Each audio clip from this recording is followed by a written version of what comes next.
Ladies and gentlemen, a good evening to you. 4 times today, Adams Prize, Julius and Ethel Rosenberg appealed their sentence of death, and 4 times they were unsuccessful. They will be executed tonight, probably within the next half hour, the first husband and wife to die in the electric chair. Inside the stone walls of Sing Sing prison, the Rosenbergs wait all day for word of their fate. It's now more than 2 years since they were first sentenced to die for organizing atomic espionage for Russia. Rabbi Irving Kozlow, a prison chaplain, goes in. He will not leave until after the execution, which is being held before sundown because the setting of the sun this Friday marks the beginning of the Holy Sabbath in the Jewish calendar.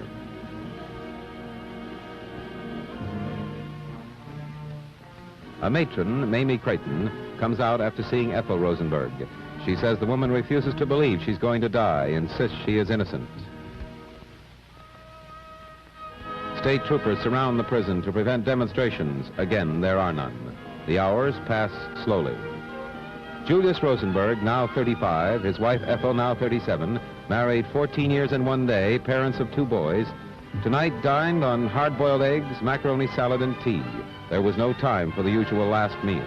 Their fate is decided in Washington. And here is that story from David Brinkley.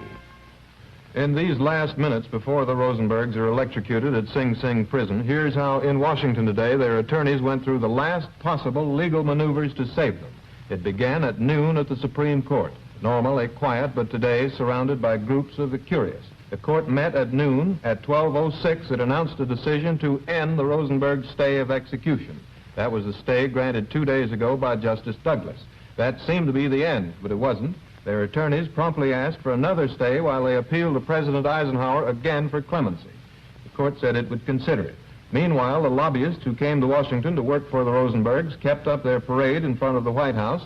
People riding by in automobiles shouted and asked why they didn't go to Russia. But there was no other disorder, so the police left them alone. They even sang a little song somebody wrote especially for this occasion, but the picketing and singing did them no good. Because at the Supreme Court by this time, the government's lawyers, having won their case, were leaving. The court had refused again to delay the execution. A few minutes later, Emanuel Block, chief counsel, came out, read us a telegram he had sent to the president. For sake of American tradition, prestige, and influence, urge redress for Rosenberg. Demand you be afforded sufficient time to consider this serious matter. The president's answer came quickly. Here it is, read by a White House press officer. The following is part of a statement just issued by the President of the United States. I am convinced that the only conclusion to be drawn from the history of this case is that the Rosenbergs have received the benefit of every safeguard which American justice can provide. There is no question in my mind that their original trial and the long series of appeals constitute the fullest measure of justice and due process of law. Throughout the innumerable complications and technicalities of this case, no judge has ever expressed any doubt that they committed most serious acts of espionage. Accordingly, only most extraordinary circumstances could warrant executive intervention in the case.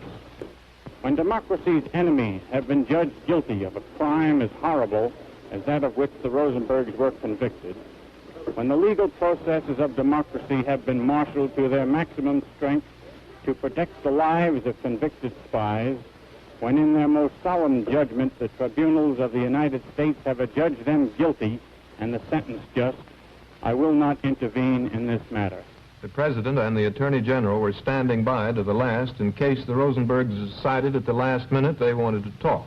Now, back to New York. Today,